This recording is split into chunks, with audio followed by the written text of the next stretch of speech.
इस वीडियो के अंदर गाइस हम लोग बात करने वाले हैं कि ग्रो की ऐप के ऊपर आपको आईपीओ कैसे अप्लाई करना है, कैसे मॉडिफाई करना है, कैसे एचएनआई कैटेगरी में अप्लाई करना है, एम्प्लॉय की कैटेगरी में अप्लाई करना है। अगर आप नेट बैंकिंग से एएसबी मेथड के थ्रू अप्लाई करना चाहते हैं, एसएमई आईपीओ के अंदर अप्लाई करना चाहते हैं, प्री आईपीओ अप्लाई करना चाहते हैं, तो ये सब आप कैसे कर सकते हैं। तो पूरा लाइव प्रैक्टिकल वीडियो होगा, तो पूरा वीडियो जरूर देखिएगा।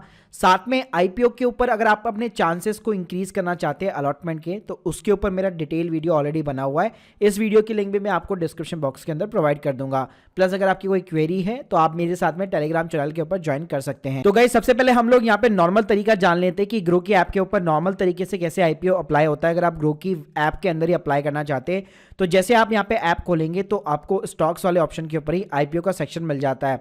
तो यहाँ पे आप स्क्रीन के सामने देख सकते हैं अभी राइट नाउ जो है डॉम्स इंडस्ट्री का आईपीओ यहाँ पे आप आज जो है खुल चुका है। तो यहाँ पे सिंपली तरीके से आपको अप्लाई का बटन दिख रहा होगा। अब गाइस किसी भी आईपीओ के अंदर अप्लाई करने से पहले आपको उसकी कैटेगरी जानना जरूरी है।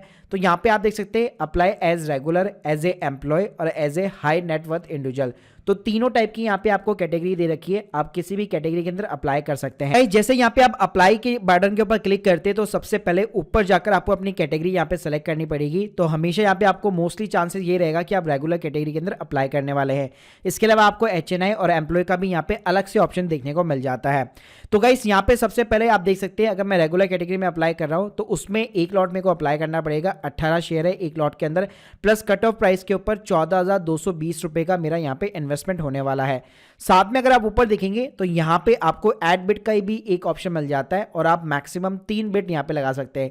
अब देखिए इसका मतलब क्या है, अगर मान लीजिए कोई आईपीओ ऐसा है जो कि ओवर सब्सक्राइब नहीं है और उसको अगर आप कम प्राइस के अंदर भी अप्लाई करना चाहते हैं, मान लीजिए एक बिड आपने लगा दी कट ऑफ प्राइस के ऊपर, लेकिन जो सेकंड वाली बिड है वो मान लीजिए आप कम प्राइस के ऊपर लगाना चाहते हैं, जैसे कि अगर ये 790 है तो लेट सपोज अगर आप यहाँ पे जो है 785 के ऊपर लगाना चाहते हैं तो वो आप यहाँ पे कस्टमाइज कर सकते हैं। तो इस तरह से ये आपको एक 3 बिडिंग करने का ऑप्शन देता है यहाँ पे। इसका मतलब ये नहीं है कि आप इसको लॉट साइज को बढ़ा नहीं सकते, आप डेफिनेटली यहाँ पे आप लॉट साइज को डेफिनेटली यहाँ पे आप इंक्रीज कर सकते हैं, तो वहां कोई दिक्कत नहीं है। साथ में गाइस जैसे आप यहाँ पे अगर मान लीजिए रेगुलर कैटेगरी से एचएनआई कैटेगरी अंदर अप्लाई करना चाहते हैं तो एचएनआई कैटेगरी के अंदर ऑटोमेटिकली 2 लाख के ऊपर की वैल्यू का ही अपने आप यहाँ पे जो है लॉट सेलेक्ट हो जाएगा। तो यहाँ पे आप देख सकते हैं 2,13,000 रुपए का मेरा यहाँ पे इन्वेस्टमेंट साइज आ चुका है। तो गाइस मैंने एज ए रिटेल इन्वेस्टर यहाँ पे रेगुलर कैटेगरी में मैं रखने वाला हूँ। अब गाइस कुछ नहीं करना, आपको कंटिन्यू बटन के ऊपर क्लिक करना है। अब गाइस यहाँ पे सिंपली आपसे यूपीआई आईडी मांगी जाती है, तो आप अपनी पेटीएम हो गया, फोन पे हो गया और जितनी भी हमारी मोबाइल सपोर्टेड जो एप्स होती है जो यूपीआई से रिलेटेड होती है उसकी किसी की भी यूपीआई आईडी आप सिंपली तरीके से दे सकते हो। तो गाइस आप अपनी जीपे, फोन पे कोई भी आईडी इंसर्ट करने के बाद में simply apply for IPO button के ऊपर क्लिक करना है। लेकिन ध्यान रखिए जिसके डीमैट अकाउंट से आप अप्लाई कर रहे हैं मेक श्योर कीजिए ये जो यूपीआई आईडी है वो उसी पर्सन के बैंक अकाउंट से यहाँ पे रिलेट होनी चाहिए। तो गाइस आप देख सकते हैं यहाँ पे सबमिट करते ही मेरी सिंपली आईपीओ की एप्लीकेशन जा चुकी है। अब गाइस इसके बाद में मेरे पास में एक मैंडेट आएगा जो कि यूपीआई का मैंडेट होगा और उसको मेरे को अप्रूव करना पड़ेगा। तो गाइस आप स्क्रीन के सामने देख सकते हैं हमारे पास में फोन पे की एप्लीकेशन के ऊपर ऑटो पे का यहाँ पे रिक्वेस्ट आ चुका है सिंपली तरीके से।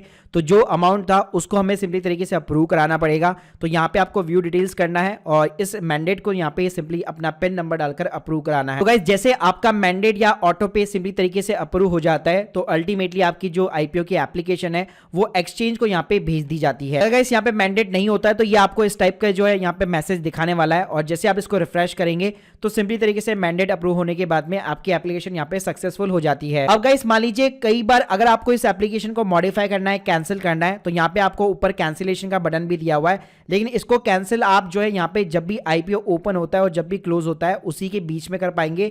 एक बार आईपीओ यहाँ पे क्लोज हो जाता है तो उसके बाद में आप अपनी एप्लीकेशन के अंदर मॉडिफिकेशन नहीं कर पाएंगे। अब गाइस हम लोग बात करते हैं कि ये प्री आईपीओ क्या होता है। तो देखिए यहाँ पे जब भी आईपीओ ओपन होता है मोस्टली 3 दिनों के लिए होता है, तो उसके 1-2 दिन पहले अगर आप अप्लाई करना चाहते हैं तो आप प्री अप्लाई आईपीओ मेथड के थ्रू अप्लाई कर सकते हैं।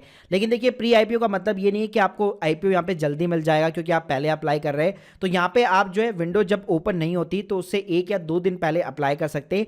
लेकिन आपको जो मैंडेट की रिक्वेस्ट है और एक्सचेंज को जो एप्लीकेशन भेजी जाएगी वो तभी भेजी जाएगी जब आईपीओ का विंडो यहाँ पे ओपन हो जाएगा। तो ये सिर्फ तरीका है एक टाइम बचाने के लिए। एग्जाम्पल के लिए जैसे आप यहाँ पे आप देख सकते हैं जैसे कि यहाँ पे आईनॉक्स सीवीए करके एक आईपीओ है यहाँ पे जो कि यहाँ पे जो है कल खुलने वाला है है सुबह के 10 बजे, लेकिन आज की डेट में मैं इसको प्री अप्लाई कर सकता हूं। तो जैसे हम लोगों ने नॉर्मल अप्लाई किया था वैसे यहाँ पे अप्लाई करना है। यहाँ पे भी आपको कैटेगरी मिल जाने वाली है, यानी जो चीज़ें हम लोगों ने पहले की थी सारी चीज़ें वही रहेगी। बस जो मैंडेट की रिक्वेस्ट है सिंपली तरीके से, या जो एक्सचेंज को एप्लीकेशन जाती है वो आपको तभी जाएगी जब एक्चुअल के अंदर आईपीओ यहाँ पे ओपन हो जाएगा। अब गाइस बात करते हैं आपको एएसबी फैसिलिटी के थ्रू यहाँ पे कैसे अप्लाई करना है। तो देखिए उसके लिए आपके पास में नेट बैंकिंग यहाँ पे होनी चाहिए। वैसे तो आजकल मोबाइल बैंकिंग के अंदर भी आपको ये ऑप्शन मिल जाता है। तो जो भी बैंक है आपके पास में सिंपली आप उनकी ऐप या नेट बैंकिंग ओपन कर लीजिए और मोस्टली देखेंगे आपको इन्वेस्टमेंट वाले सेक्शन के अंदर आईपीओ एएसबीए करके एक अलग से ऑप्शन दिख जाता है। तो गाइस यहाँ पे क्या होता है, सबसे पहले आपको अपनी सीडीएसएल या एनएसडीएल की जो आईडी होती है उसको यहाँ पे रजिस्टर कराना पड़ता है। अगर मैं स्पेशली ग्रो की बात करूँ तो ग्रो जो है यहाँ पे उसका जो डिपॉजिटरी है वो सिंपली तरीके से सीडीएसएल है। गाइस ग्रो की जब आप प्रोफाइल के अंदर यहाँ पे जाएंगे जहाँ पे आपकी सारी डिटेल्स वगैरह लिखी होती है, तो यहाँ पे आपको एक डीपी आईडी या डीमेट अकाउंट नंबर करके मिल जाता है। ये 15 डिजिट के अराउंड नंबर होता है, तो इसको सिंपली तरीके से आपको कॉपी कर लेना है। अब देखिए गाइस यहाँ पे आपको बेनिफिशियरी रजिस्ट्रेशन नंबर मिलने वाला है। तो यहाँ पे सबसे पहले आपको अपनी सीडीएसएल की आईडी को यहाँ पे रजिस्टर कराना पड़ेगा। ये एक वन टाइम एक्टिविटी होती है और ये बैंक टू बैंक डिफर करता है। जैसे अगर मैं बात करूँ तो अभी राइट नाउ मैं कोटक पे कर रहा हूँ, एसबीआई का डिफरेंट प्रोसेस है, आईसीआईसीआई का डिफरेंट प्रोसेस है। मतलब आपको सभी के अंदर केवल सीडीएसएल की आईडी डालनी पड़ती है और एक बार आईडी डालने के बाद में फिर आप फ्यूचर के अंदर कभी भी आईपीओ के लिए अप्लाई कर सकते हो। सो गाइस एक बार जैसे ही यहाँ पे आपकी आईडी रजिस्टर हो जाती है, अब गाइस यहाँ पे आपको अप्लाई नाउ बटन के ऊपर क्लिक करना है। तो यहाँ पे आप देख सकते हैं आपका सीडीएसएल का अकाउंट यहाँ पे आ चुका है और जितने भी आईपीओ अभी राइट नाउ खुले हुए होंगे उन सभी की लिस्ट यहाँ पे निकल के आ जाएगी। गाइस मान लीजिए एग्जांपल के लिए मुझे अगर डोम इंडस्ट्री लिमिटेड के अंदर अप्लाई करना है तो वो आपको सेलेक्ट करना है। यहाँ पे भी आपको कैटेगरी देखने को मिल जाएगी, अगर आप रिटेल कैटेगरी में अप्लाई करना चाहते हैं या फिर एचएनआई कैटेगरी में या फिर एम्प्लॉय कैटेगरी के अंदर अप्लाई करना चाहते हैं। उसके बाद में गाइस यहाँ पे आपको सिंपली तरीके से शेयर्स डालने हैं। तो जैसे हम लोगों ने देखा था कि यहाँ पे एक लॉट के अंदर मिनिमम 18 शेयर है, तो मैं जैसे सिंपली यहाँ पे 18 डालूंगा तो यहाँ पे आप देख सकते हैं 14,220 रुपए का यहाँ पे सिंपली तरीके से कट ऑफ प्राइस के ऊपर अमाउंट आ चुका है। अब गाइस यहाँ पे अच्छी बात क्या है, यहाँ पे आपको कोई भी यूपीआई का मैंडेट वगैरह कुछ भी नहीं करना पड़ता है। जैसे आप एप्लीकेशन के ऊपर नेक्स्ट करके सबमिट करोगे आपकी एप्लीकेशन सबमिट हो जाती है और आपके अकाउंट में वो वाला जो अमाउंट होता है वो सिंपली तरीके से ब्लॉक हो जाता है। जैसे कि हमारा यूपीआई मैंडेट के अंदर अमाउंट ब्लॉक हुआ था, ना कि डेबिट हुआ था। तो यहाँ पे आपको कोई भी मैंडेट की रिक्वेस्ट जो है वेट करने की जरूरत नहीं पड़ती है, सीधा एप्लीकेशन सबमिट किया और आपकी एप्लीकेशन एक्सचेंज को भेज दी जाती है। इसी तरह गाइस यहाँ पे मैं जो छोटी कंपनियों के आईपीओ होते हैं जिसको हम लोग एसएमई आईपीओ भी बोलते हैं, अगर उनकी मैं बात करूं तो यहाँ पे आप जो है ग्रो के ऊपर डायरेक्टली यहाँ पे आप अप्लाई नहीं कर पाओगे, क्योंकि यहाँ पे केवल जो मेन लाइन बोर्ड वाली कंपनीज होती हैं उन्हीं के आईपीओ यहाँ पे आपको दिखने वाले हैं। अगर आप एसएमई की आईपीओ को जो है अप्लाई करना चाहते हैं तो उसका सिर्फ एक ही तरीका है, वो आपको है बैंकिंग, जो आपकी नेट बैंकिंग है वहां पे आपको एएसबी फैसिलिटी के थ्रू अप्लाई करना पड़ेगा। अब जैसे गाइस अगर मैं एग्जांपल देना चाहूं, जैसे अभी एक एसएमई आईपीओ चल रहा है एसजे लॉजिस्टिक इंडिया करके, ये आपको ग्रो के अंदर ऐसे नहीं दिखने वाला है। तो अगर आप अपनी नेट बैंकिंग के अंदर जाएंगे एएसबी फैसिलिटी के अंदर तो यहाँ पे आप देख सकते हैं एसजे लॉजिस्टिक इंडिया आपको सिंपली तरीके से मिल जाएगा। और इस टाइप के जो एसएमई आईपीओ होते हैं उसके अंदर अमाउंट भी आपको 1 लाख से ऊपर ही मिनिमम यहाँ पे लगाना पड़ता है। तो यहाँ पे आप देख सकते हैं यहाँ पे भी आपको एचएनआई और रिटेल कैटेगरी मिल जाने वाली है। और जैसे हम लोगों ने नॉर्मल प्रोसेस किया था यहाँ पे मेन लाइन आईपीओ का, वैसे ही सिंपली तरीके से एसएमई के अंदर भी सेम प्रोसेस होता है। यहाँ पे भी जो है आपको शेयर्स डालने हैं, जैसे कि 1000 शेयर से मिनिमम क्वांटिटी के अंदर। तो इस तरीके से आपका ये जो अमाउंट होगा 1,25,000 रुपए का, वो सिंपली तरीके से आपके अकाउंट के अंदर यहाँ पे ब्लॉक हो जाएगा। अब गाइस कई लोगों का यहाँ पे डाउट ये रहता है कि अगर मैंने नेट बैंकिंग से यहाँ पे अप्लाई किया है तो शेयर अगर मेरे को अलॉट वगैरह होते हैं तो वो मेरे को कहाँ पे दिखेंगे। तो वो डेफिनेटली आपको अपने ग्रो के सीडीएसएल अकाउंट के अंदर ही दिखेंगे। जब आप अपना ग्रो का अकाउंट लॉगिन करेंगे तो आपका जो होल्डिंग वाला डैशबोर्ड होता है वहां पे आपको ऑटोमेटिकली वो शेयर्स यहाँ पे दिखने लग जाएंगे। तो उसके अंदर कोई भी घबराने की बात नहीं है। Guys hope you like this video, और प्लीज गाइस मेरे इस वीडियो को भी जरूर चेकआउट कीजिएगा जहां पे मैंने आईपीओ के अलॉटमेंट के जो है चांसेस इंक्रीज करने के आपको ट्रिक्स बता रखे हैं।